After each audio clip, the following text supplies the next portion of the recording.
Hi, everyone. Welcome to Play by Play Theater's Q&A, where we are featuring a variety of artists in the entertainment industry. I'm Mary. I'm Carolyn. Happy Sunday. Happy Sunday. We're really happy that you're able to share in this with us. This is a drizzly day in our neighborhood, but our guest today will surely brighten it.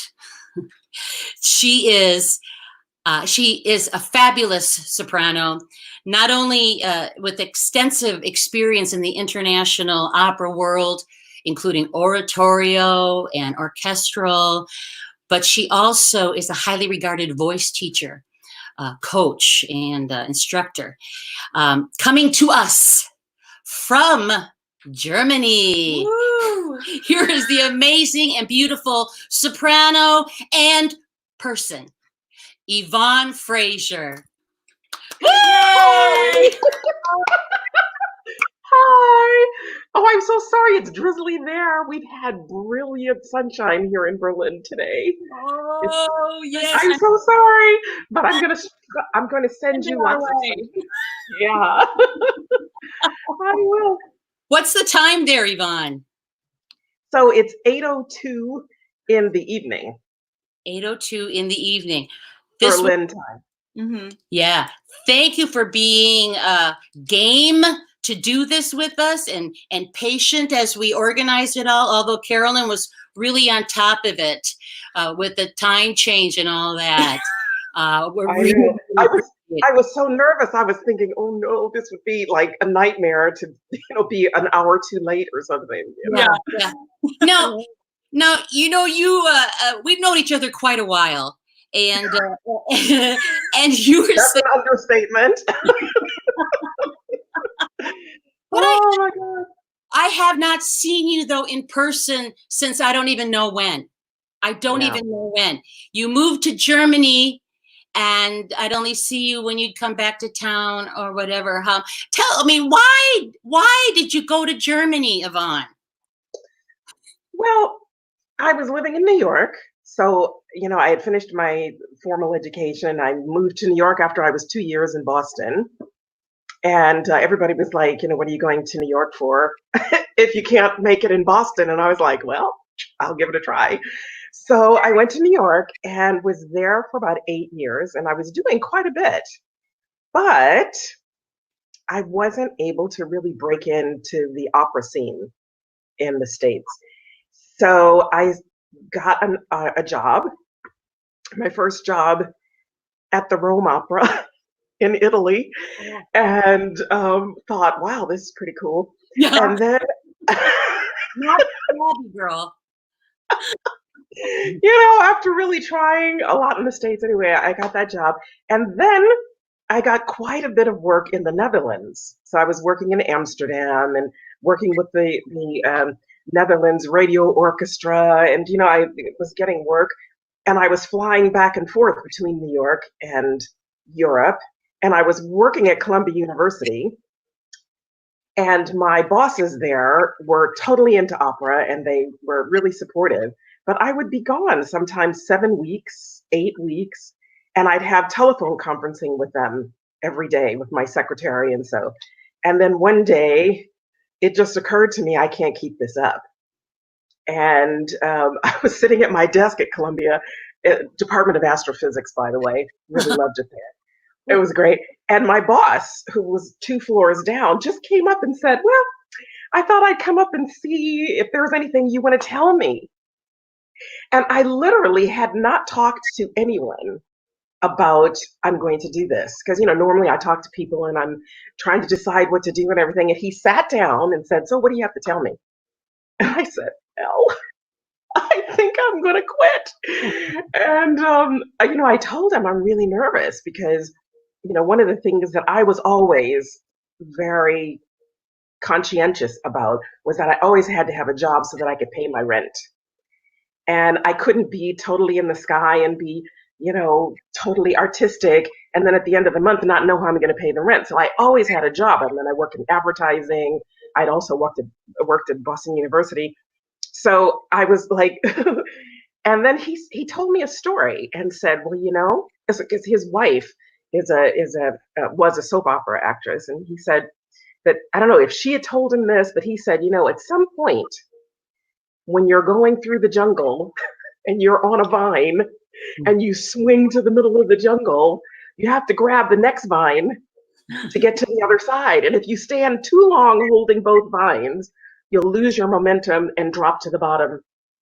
So I think this is the perfect time for you to go. And I was like, okay. And I had lots of overtime and vacation. And I had gotten a job in France, in Nice. And it was like really big role for me. I was a leading role, and it was in Nice and everything. And so I just decided now is the time to step out. If I don't do it now, I'm never going to do it. So I did. I quit my job at Columbia, and then I spent a month in Nice, France, singing there at the Opera House. And before I went to Nice and after I went to Nice, I then did auditions in Germany, because my teachers in New York were like, you should go to Germany, because Germany is one of the only countries in the whole world that has 60 opera houses or 60 theaters in this small country.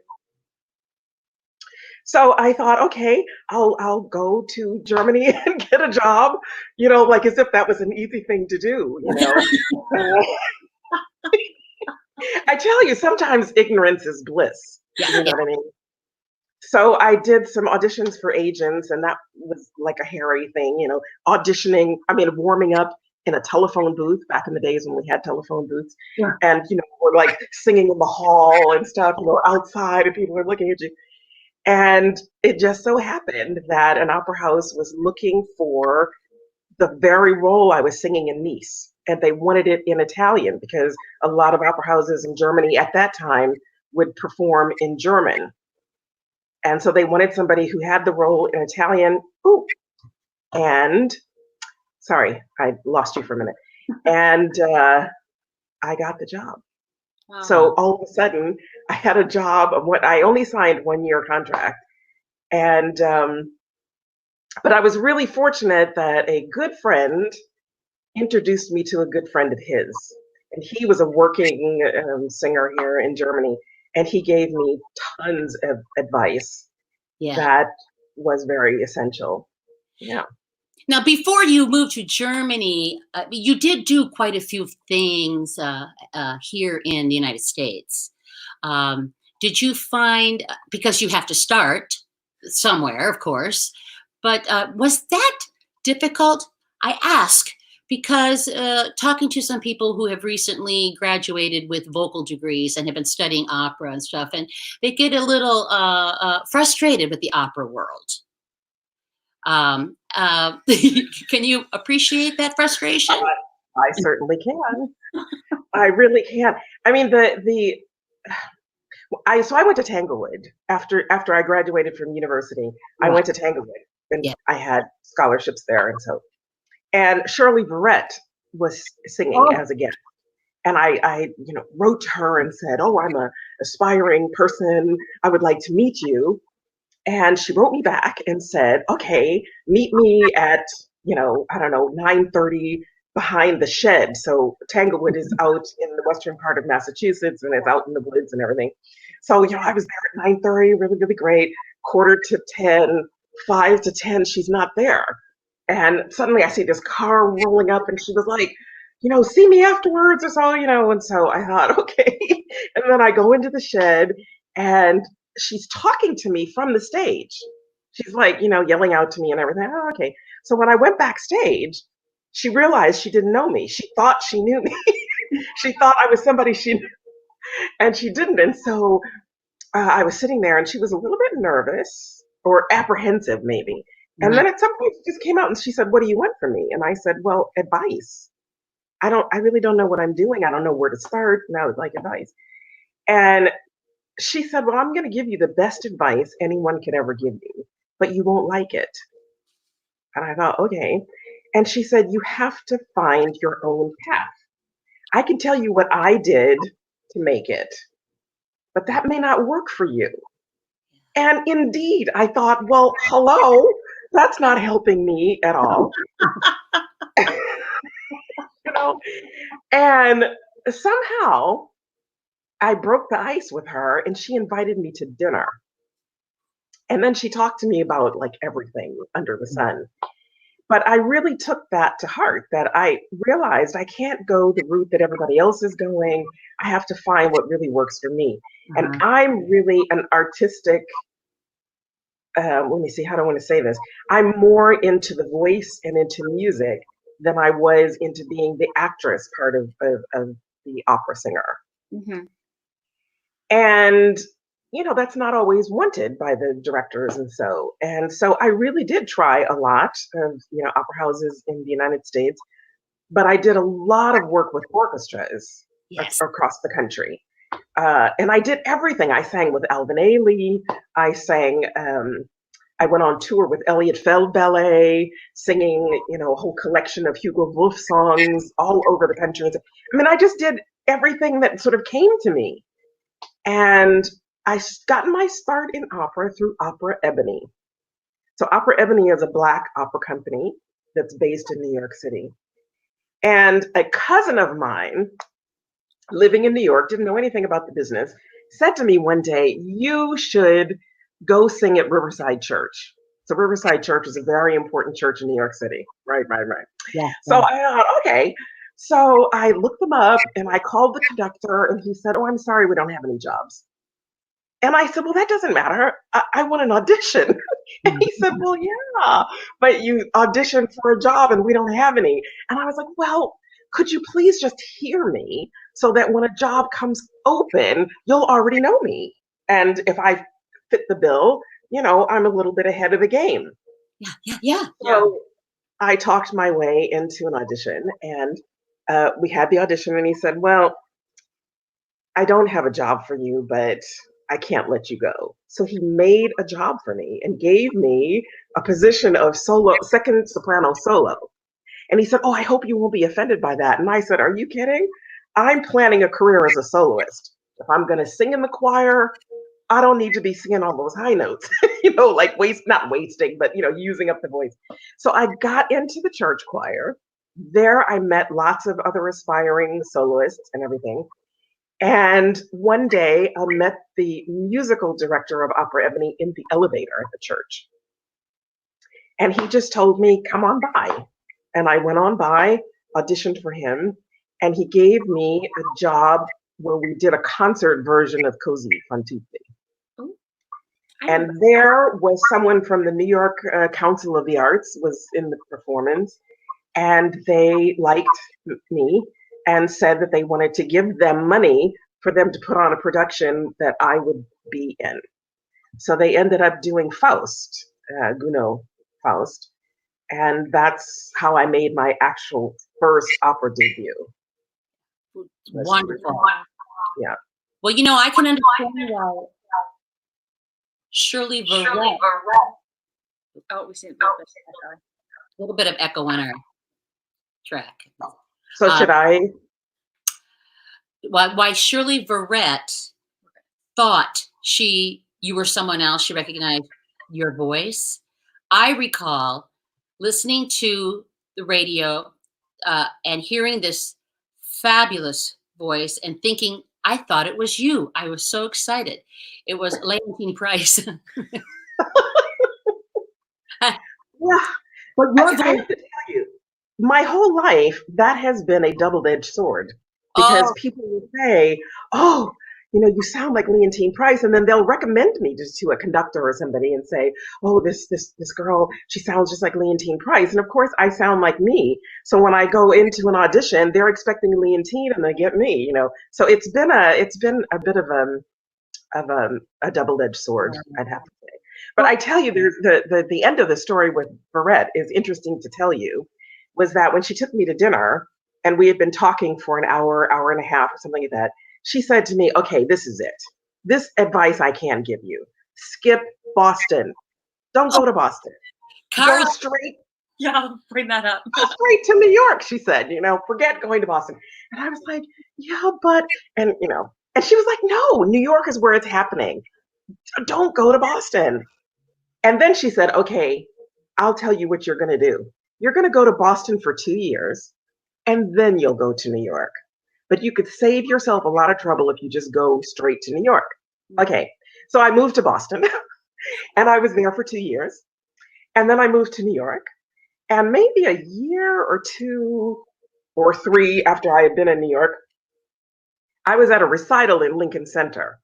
And I saw somebody in Avery Fisher Hall, and I saw somebody on the other side of the hall. And at the intermission of this recital, I get up and I'm running through the lobby, and this woman turns around, and it's Miss Ferret. And she looks at me, and at that time I was wearing contacts. I mean, I'm wearing glasses now to see the computer, but And she turned around and looked at me, and she said, "Oh, hello, dear. How are you?" And I thought, again, she's mistaking me for somebody else, right? So she turns to her husband and said, "Dear, I want you to meet this young lady that I met at Tanglewood." Now, when was that? And she's asking me when it was. God, does she really know me? And then she said, "So, whatever you decided to do, it was the right thing. You look fabulous." Ooh. You always look fabulous, Yvonne. Oh, no, no, no, no. But you know what I mean? Like, Yeah. I looked happy. You look I was so really, happy. yeah, I looked happy, and I loved living in New York. And it was really difficult for me to move away, to be honest. Yeah, yeah. But you survived all of that. And you've been an opera singer your career for 30 years. And 33. 33, over 30 years, yeah, 33, as well as a voice teacher and coach. And so you are continuing in that. How did this COVID madness impact you, or has it? Yes. I have not worked since, Yeah. right. I haven't worked since the 6th of March, I guess it was, because the studio where I teach shut down completely. And many of the people that I work with, oh wow, Yeah. thank you, Erin. That many of the people that I work with, so I have a very wide range of clients, and they sort of go in waves. Like some years I've got lots of young singers who are trying to get into conservatories and they're looking for preparation. Then I have, had some times where I was working with um, musicals singers Yeah. who like need some tightening up of their technique. And then I'll have some opera singers, from like, say, the Berlin Staatsoper, the state opera from Berlin, from the choir, or, soloists that are, coming through town, or somebody will recommend somebody from England or so. So I have a really wide variety. And I also teach people who just want to learn to sing because they thought they couldn't and now they want to try it. Yes. So I'm really proud of that, and I love it, and I almost enjoy teaching the pure amateur people even better than the professionals, because I understand with professionals, they're like, "Wait a minute, I don't want you messing up my voice, and don't tell me to do this when I'm used to doing that." Whereas oftentimes an amateur will be pretty open about it. But the point being that all of the people that I've been working with right now are themselves self-employed. So it's a domino effect. People who own restaurants or cafes, or, students. I have some students as well, and that are at university, and everything is just up in the air. So first of all, I didn't have a studio, and then everybody's like, "Oh, you can Skype." And I'm like, well, first of all, you have to be able to sing in your home. And I wouldn't, be throwing off my opera voice here for my neighbors. And then the person I'm teaching also has to be someplace where they can sing. Now, once I get back to my studio, if somebody wants to do that, like I have somebody in Switzerland who just wrote to me a couple of days ago and again today, and he wants me to do, because I also do voice, sorry, the German English. I do vocal coaching as well for actors and Right. authors. And so he's singing, but he also wants me to like coach him with English because he's French Swiss and he needs help with that. And so once I'm back in the studio, I'm sure things will pick up, but it's been pretty devastating. The Yeah. one thing I do want to say that might be interesting for your audience and for you as well The difference here is that if you were an opera singer singing at one of the theaters, because they don't call them opera houses here, they call them theaters. And in the theater, they have acting, they have the music, and they have dance. So they have those three concentrations in one house. So they mostly call it a theater. And if you're working for a theater, you're basically a government employee. And all of those people that I know, all of my colleagues who are still at a theater, they got 100% of their salary for 3 months. Then for 3 months, they're getting either 90 or 95%. That takes them through to September because we've been shut down since March.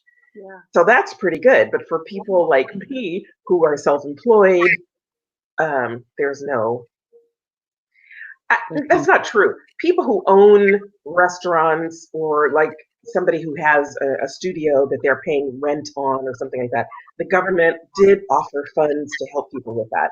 But for people who are really truly just working for themselves and they don't have employees that they need to pay, and so there's, you're on your own. Yeah. That's incredible about the, I guess not staff, but being a performer at those spaces and being basically considered an essential worker for all intents and purposes and being taken Well, care not really essential, but government. Government workers. Government yeah, there we worker. go. Government workers. Wow. That's incredible. Yeah. But not having any of that. Hello. You Right. and me, babe. Hello. That's right. Well, you were thinking about you probably do a lot more or once this is over, and you have been teaching and coaching and stuff, because I know that you obviously are passionate about that. How are there many opportunities to perform now? Does opera have that aging out thing like like so many of these performance music theater has and things? Yeah. Oh Lord, a million things went through my mind while you were talking. Should have written them down. Because if you are aging, can you just transition into teaching? And that's not I don't mean just. Well, how about this? I will tell you that I didn't want to teach. I thought, no way, Jose. I'm not into that. No. And it even started when I was at university. I have a degree, a bachelor's of music, but I didn't go into performance and I didn't go into teaching. Although I took all of the performance classes and all of the teaching classes, but I thought I wouldn't want to do either. And the whole time I was, really at the pinnacle, if you will, of my career. And other people say, oh, you teach. No, no, no. And how I got into it was I did a concert in Hamburg, Germany, or Hanover, one of them. And there was somebody in the audience, a singer, who wrote to me and said, oh, I'd like to study with you. And I was like, well, I don't teach. And I recommended somebody to her.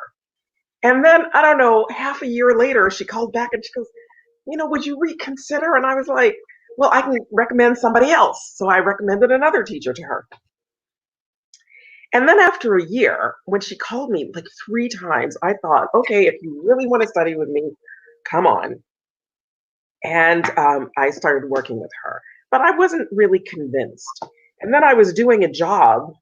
I was doing a world premiere of a piece with the conductor. I mean, the composer was the conductor. It was a really big thing. And the mezzo-soprano that was singing, there was, a baritone, mezzo-soprano, soprano.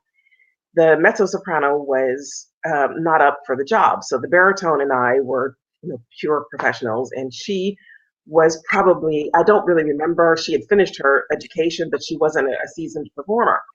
And it was really not good. It was really not good. And I was just mortified. I thought, to this I've come. And I was not very collegial, I must say. And I was just concentrating on my music and everything. And afterwards, she offered me a ride home. We were out in the middle of somewhere. And I was like, thank you, no, I'll walk. And when I got home, can you imagine? And I'm not a mean person, but I was just like, what? And when I got home, I called a really, really close friend of mine who's an opera singer as well. And I told her the whole story, and she said, you ought to be ashamed of yourself. You could be helping this girl, and, people have helped you. And I was like, that's not my job. I'm there, And she was like, you might want to rethink this. you know. So the next day when I went back to the rehearsal, the girl actually looked scared, like, oh my God, here she comes, you know. And in the intermission, I went far away from everybody, and she found me, this mezzo. And when well, I don't know that she was looking for me, but you know, she came into the bathroom where I was, and when she saw me, she burst into tears. And she was like, "Oh my God, what am I gonna do? You know, you and the baritone are really, really great, and what?" And she's going on. And I said, "Well, the first thing is you got to stop crying. You can't sing if you're crying, you know. So you know, let's you know carry on and everything." And and I said, "Well, it's a little bit tricky because we're working together, but I could give you a couple of tips." So I gave her some changes on her breathing, on the phrasings that she was doing. And I said, you know, why don't you try breathing here instead of there and you know, whatever. And so we go back up for the second half of the rehearsal and she was better. And I thought, oh, that's Wow. interesting. So then, you know, so then she offered me a ride home and I thought, okay, I'll take it. You know. And when she drove me home, she started pleading with me, could I study with you? And I said, no, we're working together. This would be like counterproductive if I'm like teaching you and then I'm sitting next to you and she just really started sobbing. And I said, okay, I will, but under these conditions. So I gave her like specific conditions and whatever. And I like, you know, really worked with her. And I said, but in the rehearsals, don't look to me for like advice or answers or anything. In the rehearsals, we're both professional, you know. Yeah. Well, that experience taught me that teaching is not just about technique. It's also about the psyche of the singer and giving them the feeling of courage and that they've got what it takes to do what is required. And I also told her, don't try to sing like we're doing it. Because there was this one thing where each one of us had to sing it. I said, do it the way you can do it, and then you'll be good. Oh my But if gosh. you try, you know, if you try to do it the way I'm doing it, you're going to fail because you're never going to be me. Yeah. So we did that. We, you know, got through the whole thing, and every day she was getting better. And I thought, oh my God. And I worked with her 4 times. And at the premiere, some woman walked up to me and said, oh my God, what did you do to her? And I was like, excuse me. And the woman introduced herself as the girl's teacher. And of course, then I thought, oh dear.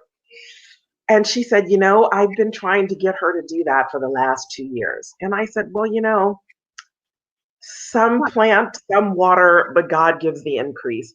So who knows that, like, I just came into her life perhaps at the right time where all of the preparation you did, I was able to sort of weave together for her. But that experience, and then afterwards, she wanted to continue working with me. And I thought, you know, I don't want to take some other teacher's student and blah, blah, blah. And she just kept pestering me until finally I said, I will if you follow my advice. You're not a soloist. It's just not in you. You're not a soloist. You have a really good voice and you've got a lot to offer. But you have a boyfriend, you want to make a home, you know, you've got other issues that you're interested in, which is perfectly great and fabulous, and you should follow that. But then you should do something like get into a radio orchestra choir, do something where you have some possibilities to do some solos, but where you have a bit of security and you can have your family and the whole deal. Don't go the solo route. If you want to get into a radio orchestra choir, I'll help you. And that's what she did. Wow. And she got into the Southwest German Radio Orchestra, and that was that. So That's incredible. you go along and it just proved what everybody says is that you invest in yourself. You find out about yourself. Everything you do, you have gained a lifelong fan in short 30 minutes. You are I love it. And music. Erin, that is too cool. Erin is a wonderful good friend of mine. Yeah, oh, who fabulous. studied music in college as well. Yep. And you know, and then you said, so you tell people to find their own voice as you lived that. You found your own voice as well. Yeah. And we find since opera is not all that prominent here in our neighborhood of Wisconsin, probably the closest opera company would be in Milwaukee, I think. But the other bigger cities. So there, we don't just go to it, but there are a lot of shows. So students are quick to pick up on the recent musical, and they sing those songs. And unfortunately, not all the time, because many teachers warned them about this. Don't impersonate, don't imitate the singer you hear on the recording.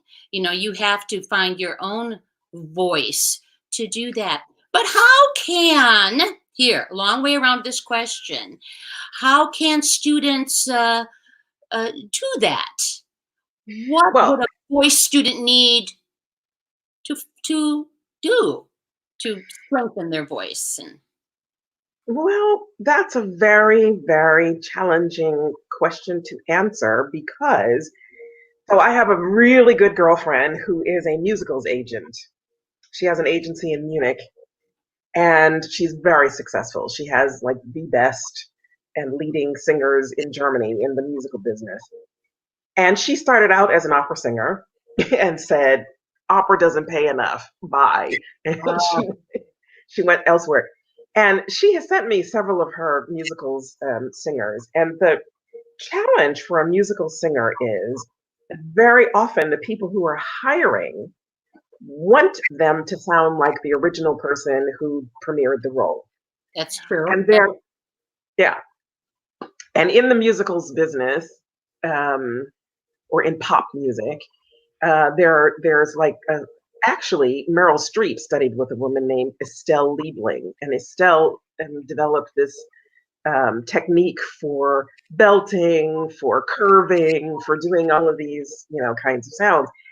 And for many people, although you have to give it to Meryl Streep. I mean, she's got technique for days. I mean, because girlfriend can yell and scream and rumble and then hit those high notes and everything. Yeah. But for many, many, many musical singers, they tried, there's the ingenue, and then there are these different types of singers. And of course you have to look in a certain way. That was my problem in the beginning, was that I looked like Aida when I was singing Mozart. And I had to live another 20 years or so before I could like really take on the Verdi roles and so. And that's what the musical singers have to contend with. But when people call me and ask about having lessons, what I tell them is that I don't train opera singers, I train voices.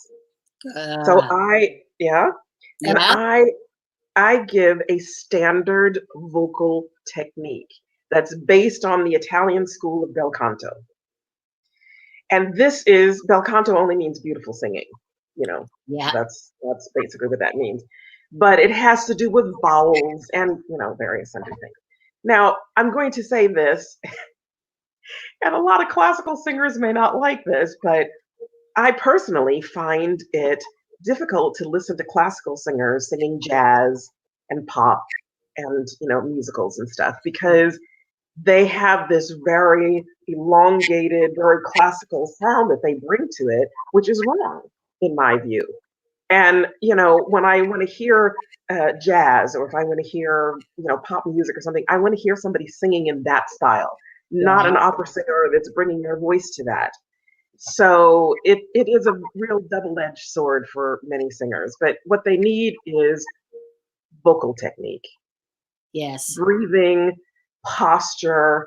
They just need a basic fundamental technique. Yeah. Yeah. Exactly. How now? Did you get that when you were before you went to Boston? Like when you were growing up, how did you, Yvonne Frazier, develop an interest in opera or classical singing? I mean, did you have that as a youngster? Were you exposed to that? Well, no. Well, in our house, my mother listened to the Messiah every Christmas, so we listened to Oh, Handel's Messiah. But that was it for the classical music. I grew up in a traditional Black church where gospel music was the order of the day, you know.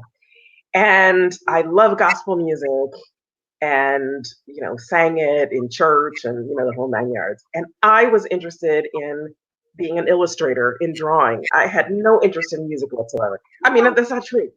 I had no interest in making it my profession. Mm. So I yeah. had studied took piano lessons and violin lessons. And when I was in junior high school, my brother's 3 years older than me, and he's, a Poindexter, a real nerd, very academic, all the teachers just loved him. He was really brilliant. And then I came along, and they would even say to me, "Oh, what a shame, you're not the girl, your brother is the boy." And, it was just awful. And so one day my brother went to the choir director and said, my sister could really use some boosting of self-esteem. And I think singing in the choir would do it for her. But I was a seventh grader and she had a choir of ninth graders. So, it was that hierarchy thing. Yeah. And she was like, Clifford, I'm so sorry, but, ninth grade choir is for ninth graders. And he was like, yeah, but I really think my sister. And at the same time, another boy, unbeknownst to each other, was talking to this same woman about his sister, who was also a seventh grader.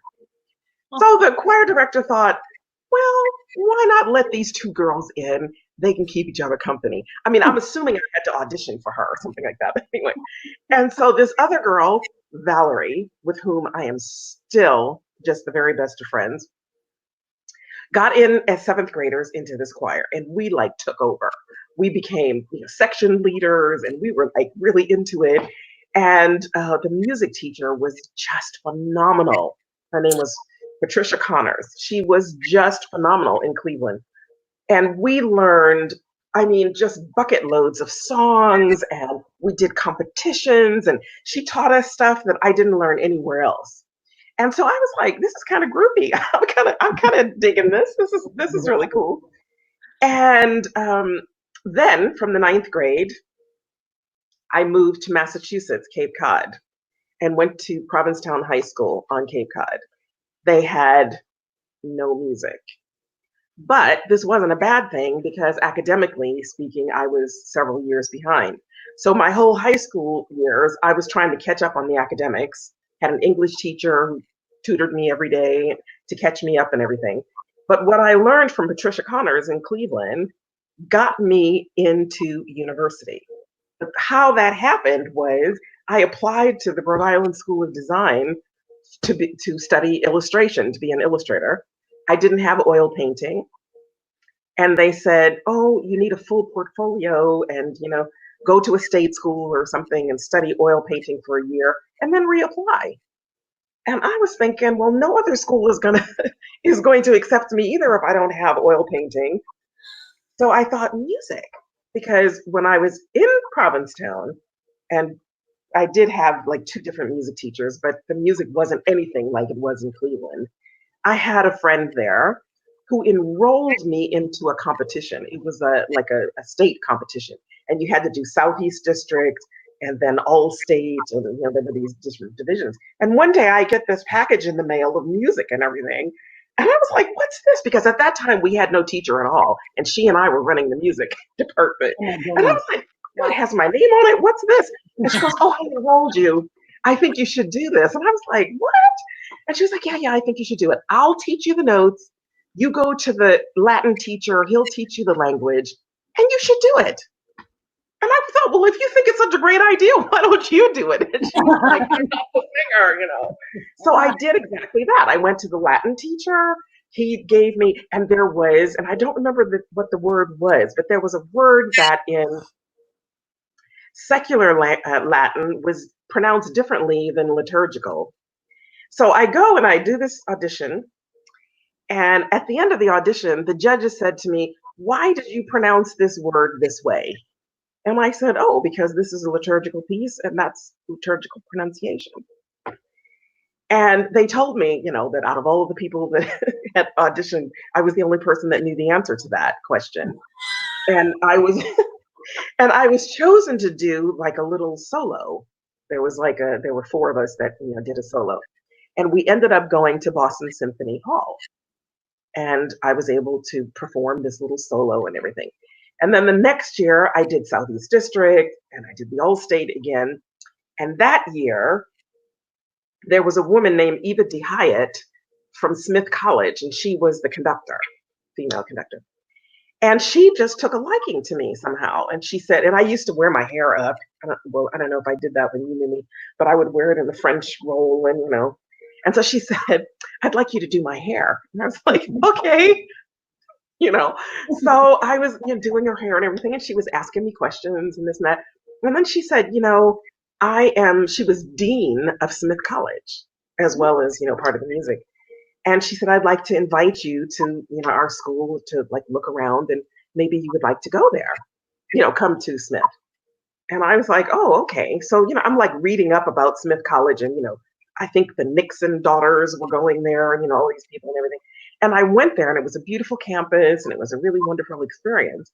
But I said to her, I'm sorry, I come from a lower income family. I don't have money to go to Switzerland on vacations and stuff. Um, this really nice offer, but I have to decline. And I ended up going to, I applied at Boston University and at Lowell State College at the time. And I just had this experience that told me that Lowell was the place I should go to. So this is going to sound really weird, but I opened the book, you know, that they had on the guidance counselor, and the writing on the page of Lowell University stood up like Braille. So my grandfather was blind, and we used to read him the Braille, and it looked like Braille on the page. And I thought, oh my God, you know. And I thought, okay, this is where I'm going to go. And I went there, and before I went, the secretary at the high school and I were friends, and she called up the school and said, "Who's the best voice teacher? Who's this?" You know. So she gave me all this information about the teachers I should be looking for. So I wrote to the voice teacher of choice that I was told was the best and said, "Hi, my name is blah blah, and you know, I would like to study with you," because I had gotten through the acceptance, which is a whole nother story, but I'll skip that. And I said, and I would like to study with you. So she wrote me back and she said, "Oh dear, that is so nice, but there's many teachers at the school who are really good, and I'm full to capacity, and you know." And I wrote back and said, "I don't care. I'll come at 8 o'clock in the morning." Now, anybody who knows me knows that I don't want to be singing at 8 o'clock in the morning, but I thought, okay, I will tell her anything. And, you know, she wished me good luck, and that was that. So when I got to campus, I went to the administrative office and said, when will Mrs. McCluskey, was her name, Barbara McCluskey, when is she coming to campus? On Tuesday, they said, and she usually gets in around 7 o'clock. So at 6:30, I was standing outside with the dew and everything, waiting for her. And she rolled up in a brown Pontiac. I remember to this day. She gets out of the car, she comes around, and I said, "Are you Mrs. McCluskey?" And she said, "Yes." And I said, "Well, I'm Yvonne Frazier, and I wrote to you this summer, and I'm here to convince you to take me on." Wow. So she kind of laughed and said, "Well, come on in, first of all," because it was cold. I mean, it was September, but it was a little frosty. And she took me on. And it was a very, very, very, very, very rocky road. Yes. But Yeah. this is obvious, you are a very courageous person, and you have been from the beginning. Courageous with all of that, and then going into this very competitive singing world. And I think I can honestly say now, with your 30 plus years, you have caught up with knowing. You said you had some catching up to do. Let's see. We have a couple of pictures of you performing. Maybe you can tell us what that is, because I mean, Oh yeah. So girl, you are so gorgeous. You know. Oh, Oh this my God. was Ariadne off Naxos. Ah, So this was truly a wonderful role. I sang it several times in different opera houses. And, you know, she and Bacchus have this thing going on. And the interesting thing about this opera is that it's an opera within an opera.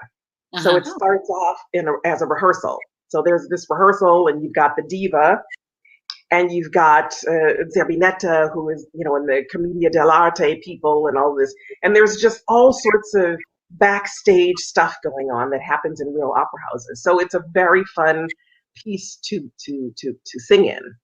So when you perform in these opera house, various opera houses and different roles, that can be daunting if you're not fully prepared. So how do you prepare for these amazing experiences, these roles that are offered to you? Well, it kind of depends on with whom, what opera house you'll be singing them in. When I was singing in Nice or in Amsterdam or Rome or wherever, I had to arrive at the opera house with the part already learned. So, Mm. so that basically when you hit the ground running, it's about staging and fittings for your costume and everything. But you yourself have done all of the fundamental work, you've learned the part and everything. In Germany, they have 6 to 7 weeks to rehearse. So a lot of my colleagues, I mean, a lot of American colleagues and myself, we were just absolutely mortified that we would go to the first day of rehearsal and our colleagues didn't know the part because they Ah, would be learning it within that time. And we'd be okay. like, I'd be like, call me when they know it, like I don't, So, so when I prepare, I always first look at the text. Mhm. I try to get some historical information uh, about the composer. When did he write this? What was going on in his life? Did he have any sort of political, you know, agenda going on, kind of thing? And then I learned the language by rote, except for now, with Italian, French, and German, I can do pretty well. But if I were singing something in Russian or in some other language, you really have to coach it, and you do it sort of phonetically. So the text for me comes first, and often when I'm teaching, the people I work with are really not happy when I say to them, "Okay, I want you to say this to me like you're reading a poem. So it's instead of reciting, I want you to tell me this story." And for many singers, it's very difficult for them to separate the music from the text because they learn the text and the music together. And what I noticed when, like, for instance, when I was at the Rome Opera, it was my first time in a foreign country, and I was, petrified and everything. But then one day I thought, okay, I have to go to the other side of town because I needed to get something repaired. It was lunchtime. I put on my backpack. I'm, walking through Rome, enjoying, looking. I get to the store and I see this sign, Chiuso, closed. And I thought, oh my God, I just ruined my whole lunch break trekking across town and it's closed. But then there is an aria from Turandot where the character Liu says, Io chiuso stanca gli occhi. And it was an aria that I had been singing. And, I would just, sing the phrase. I almost sang for you, but I would sing the phrase. And it was just sort of by rote. And after I had that experience, the stanca had, and chiuso and gli occhi had a completely different meaning for me because I had experienced the word. So that made me realize that the whole poetic translation, many singers will just, read what the poetic translation, and it oftentimes bears little to no resemblance to what is being said, actually. Sure. And for me, I put music first, but I do think that the feeling and the drama should come from the text and not from, all of the other stuff, the acting stuff. It should really come from within. Yeah. Well, now you have quite the command of the German language. I remember when years back, I had given you a phone call, and I called 3 times, and I was very confused because the outgoing message was in German. So I kept thinking I had the wrong phone number. Then my husband Mark said, "Well, Mary, you're calling Germany. Her outgoing message is going to be in German." Oh, I felt so foolish. But then I'm not sure if it was you. Excuse me? Your German is terrific.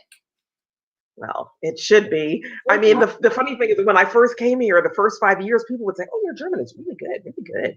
And then they'd say, "How long have you been here?" And I'd say, well, 6 years. Oh, well, you need to get cracking. Like the first 5 years, they would give you a lot of, leeway. And then after that, they'd be like, okay, this isn't working. But I realized I forgot the rest of your question. So after I do the text, I look at the rhythms, then the intervals, then I learn the melodies. And for opera, what is very unique is then you have to start. I mean, when you do it on your own, it's you and the coach doing the duets and the trios and the quartets and the ensembles and stuff. But in Germany, it would be that you would be scheduled for a rehearsal with the duet, the trio, with the quartet. It sort of builds in that way. And if you're lucky, you get to work through the role with a conductor. Very often times that doesn't happen.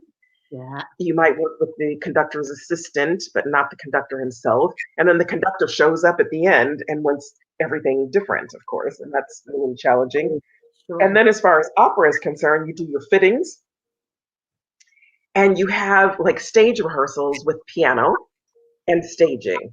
Then you'll have, piano and costumes, but no lights, no makeup. Then you'll have like an orchestra rehearsal with the conductor and your colleagues in the orchestra so that everybody can hear what's going on.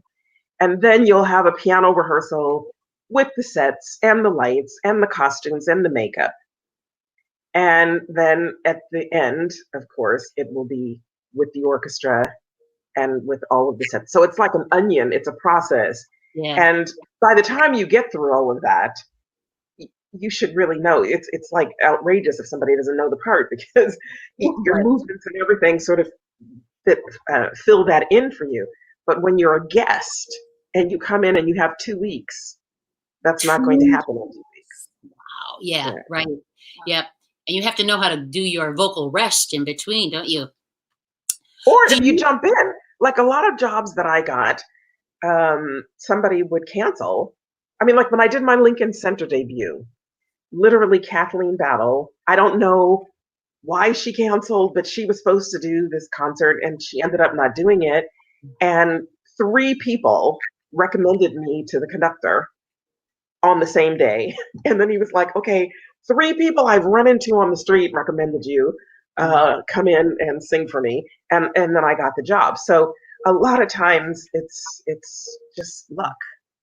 Well, we have a picture of you in a concert.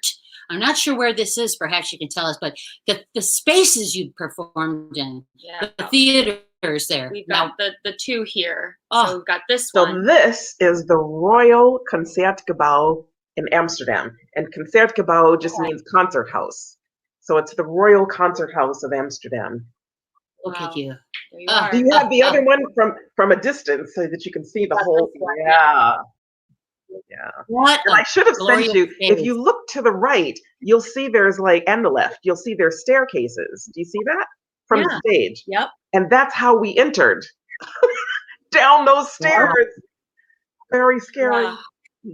Well, I certainly hope that these spaces will be able to be filled sooner than later, but it's going to be a process. It's going to be a process, isn't it, with all these singers and musicians and audiences in these big spaces.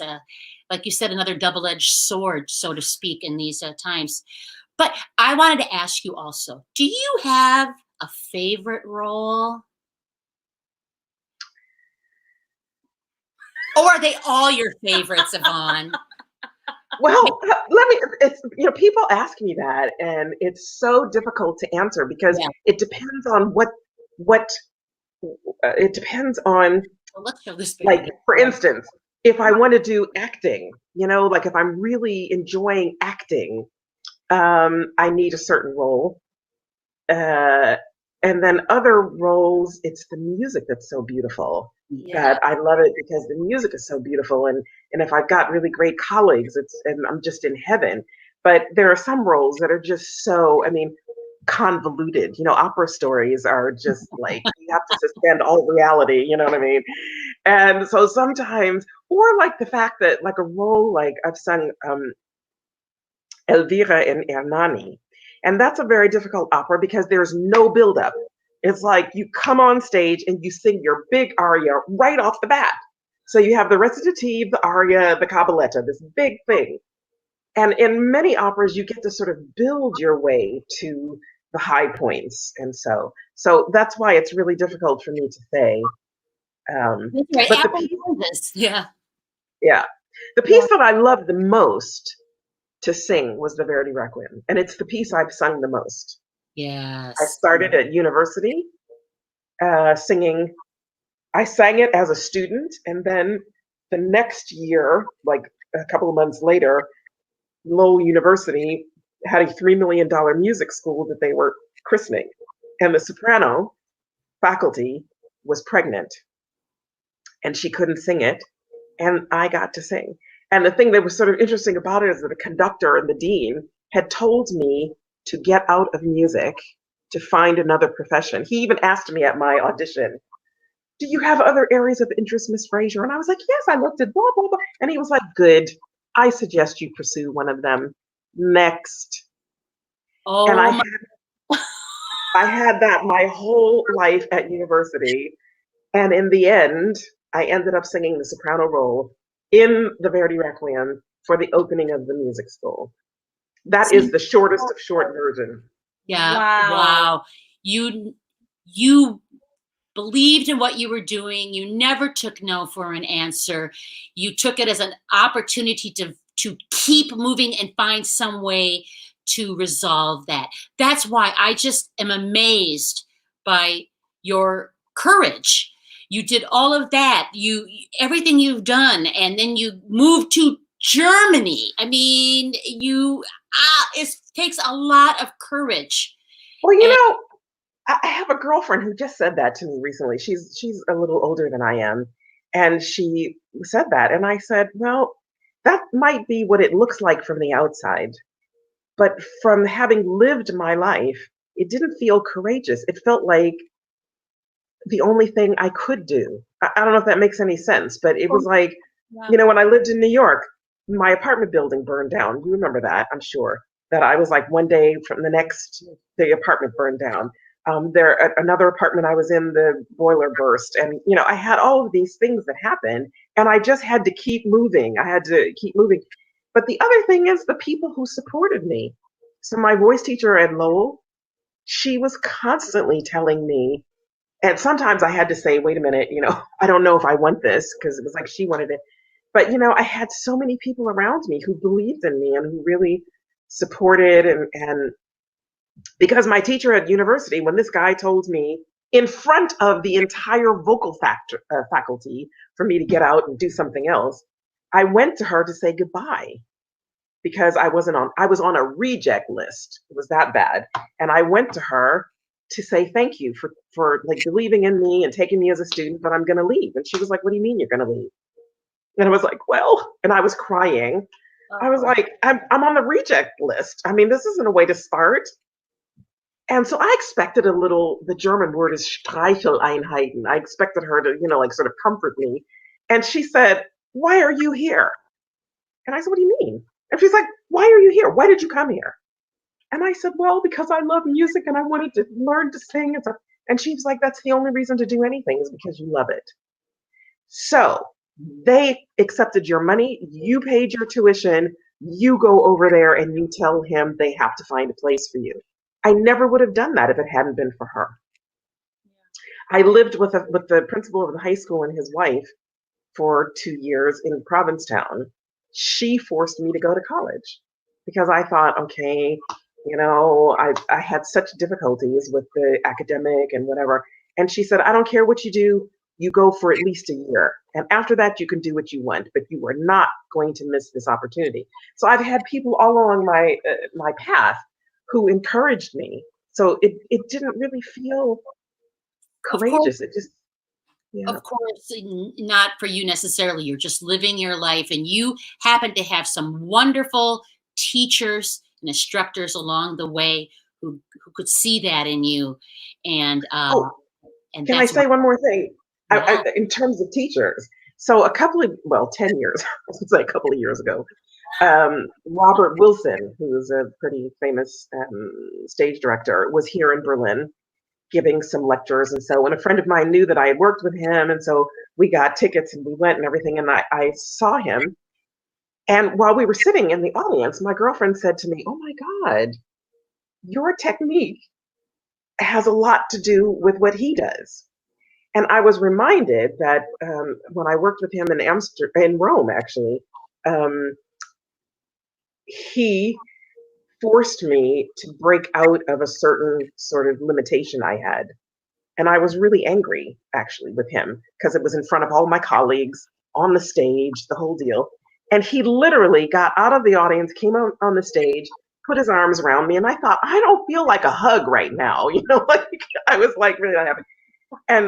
And then I had to relax, and he said, okay, now let's go on. And who would think that I would learn so much?